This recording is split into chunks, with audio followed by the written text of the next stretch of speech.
It was an aquatic apocalypse. Maria and Mikola Chirvak, both nearing 90 years old, survived Nazis' prison and Soviet labor camp, the devastating floods of 1927 and 69, but they've never seen anything like this. There was no warning, no evacuation. Torrential rains of biblical proportions hit Eastern Europe in late July, causing rivers to overflow and submerge homes, bridges and roads. At least 30 people died, hundreds of settlements flooded, and tens of thousands people fled. But the numbers don't even begin to tell the whole story of the devastation the water has left. Well, this is what once a picturesque riverside alley looks like right now. 2 weeks after the disaster, much of the water has receded naturally. But the fear is the level may rise once again.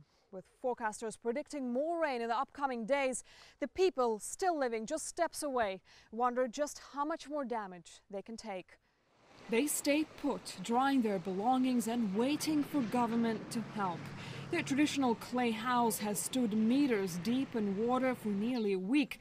It could collapse at any moment. They spend their days now sitting on the steps waiting for a new house they've been promised by November. They brought us potatoes, but our stove was destroyed, so we couldn't cook them. Our stove doesn't work. The Ukrainian parliament authorized $1.2 billion of disaster relief to western Ukraine. 24,000 people qualify for compensation, but doubts linger if all of the money will reach where it's needed.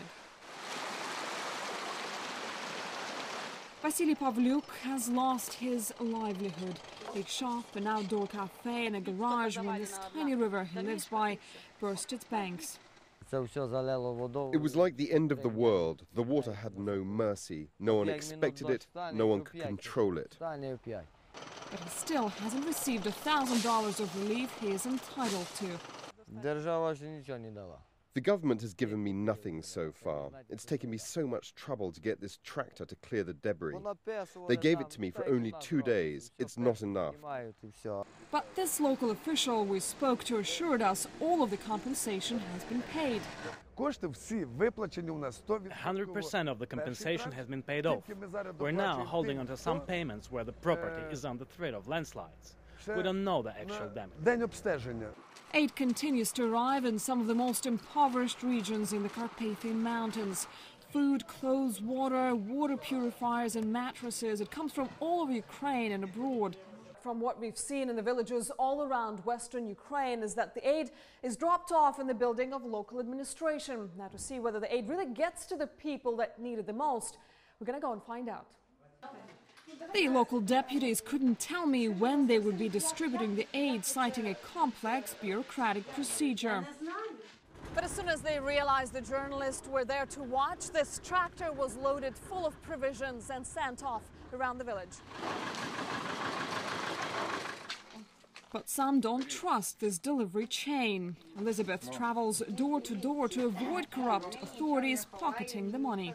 If we go through somebody, then we don't know really how they would use it. And if we come here, we just want to know who really needs help.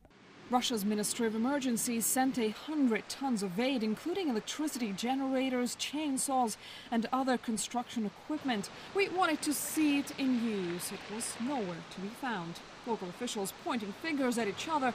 One official told me the trace ends with cargo going through customs. Meanwhile, reconstruction continues with archaic equipment like this and human labor. Hardly enough to rebuild half of this bridge destroyed during the floods.